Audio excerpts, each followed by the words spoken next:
আমরা আমরা একটা সুস্থ নির্বাচনের দিকে যাচ্ছি। নির্বাচন বানচাল করার জন্য অনেকে চেষ্টা করেছেন, পারে নাই। এখনো চেষ্টা করছেন, পারবে না ইনশাআল্লাহ। পারবে না ইনশাআল্লাহ, পারবে না।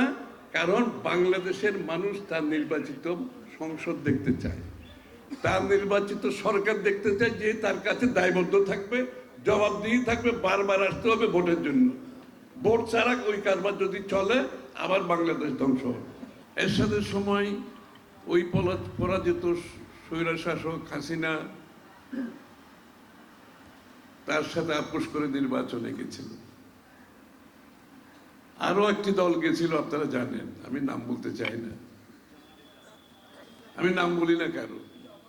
তারাও এরশাদের সাথে আপোষ করে নির্বাচনে গেছিল। বেগম খালেদা জিয়া আপোষ করে নাই। ১/১১-তে আমরা দেখেছি শেখ হাসিনা আপোষ করে ক্ষমতা দখল করেছে। আরো অন্য দল, ওরাও কিন্তু সরাসরি আপোষ না করলে তাদের কথাবার্তায় আপনি যদি লক্ষ্য করে দেখেন, তারাও একরকম আপোষ করেছে মনে নেবেন। বেগম খালেদা জিয়া আপোষ করেন নাই। গত ১০-১৫ বছর ধরে একাধারে নিজের জীবনের বিনিময়ে আন্দোলন করে গেছেন স্বৈরাচারের বিরুদ্ধে, ফ্যাসিস্টের বিরুদ্ধে।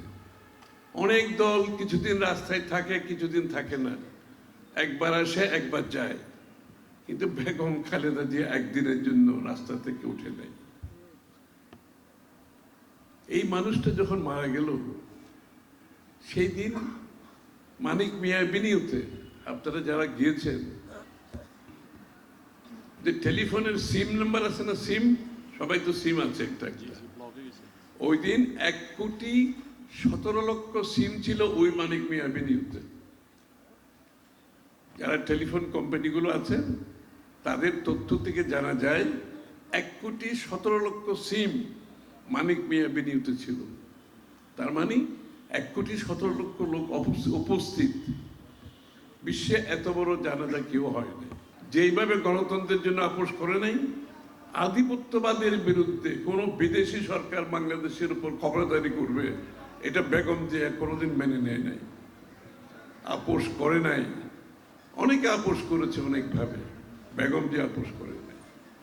বাংলাদেশের মানুষের ভাগ্য পরিবর্তনের রাজনীতি এবং ভাগ্য পরিবর্তনের অর্থনীতি, শুধুমাত্র একটি গোষ্ঠী বাংলাদেশের ভাগ্য পরিবর্তনের সুবিধা হবে। এটা বিদেশে থেকে জাতিকে, পুরো জাতিকে ঐক্যবদ্ধ করছে। এবং দেশে আসার পরে উনি যে নতুন রাজনীতির কথা বলছেন, আগের মতো রাজনীতি চলবে না। ওই দিন মিটিং আপনারা খেয়াল করছেন, যারা ঢাকায় গেছেন, ওনার জন্য একটা উঁচা চেয়ার দিয়েছিল বসার জন্য, হ্যাঁ, সবার জন্য প্লাস্টিক চেয়ার, ওনার জন্য একটা উঁচা চেয়ার। উনি ঢুকে মাত্র বলে এই চেয়ারটা এখান থেকে বাড়ি করে এলো, আমার জন্য একটা চেয়ার দাও। এরকম আপনারা 2 দিন ধরে করছেন, লক্ষ লক্ষ কোটি কোটি মানুষ ছিল, ঠিক আছে আমি বুঝলাম, এখন আপনারা চলে যান দয়া করে। সিকিউরিটি এখন আর নাই, নিম্ন পর্যায়ে সাধারণ 2-4টা যেগুলো থাকে ওগুলো। উনি প্রধানমন্ত্রী হলে আমাদেরকে বলতেছেন, এই যে রাস্তা বন্ধ করে প্রধানমন্ত্রীর যে সব যাওয়া, উনি বলছেন এটা চলতে পারবে না। প্রধানমন্ত্রী যাবে ঠিক আছে, রাস্তা কেউ পরিষ্কার করতে পারে, রাস্তা বন্ধ হবে কেন? মানুষের রাস্তা বন্ধ করে এটা প্রধানমন্ত্রী কেন যাবে? কাছে বলবো আল্লাহ পাক যেন দেশের নেত্রী শাহুলের মঞ্জুর করেন। রব্বির হামহুমা কামা রব্বায়ানি সগীরা।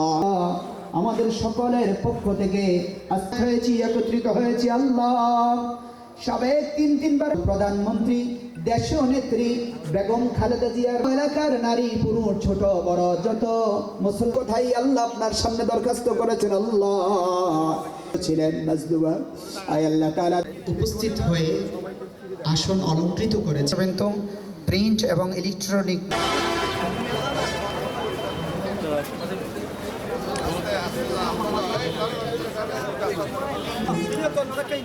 আমাদের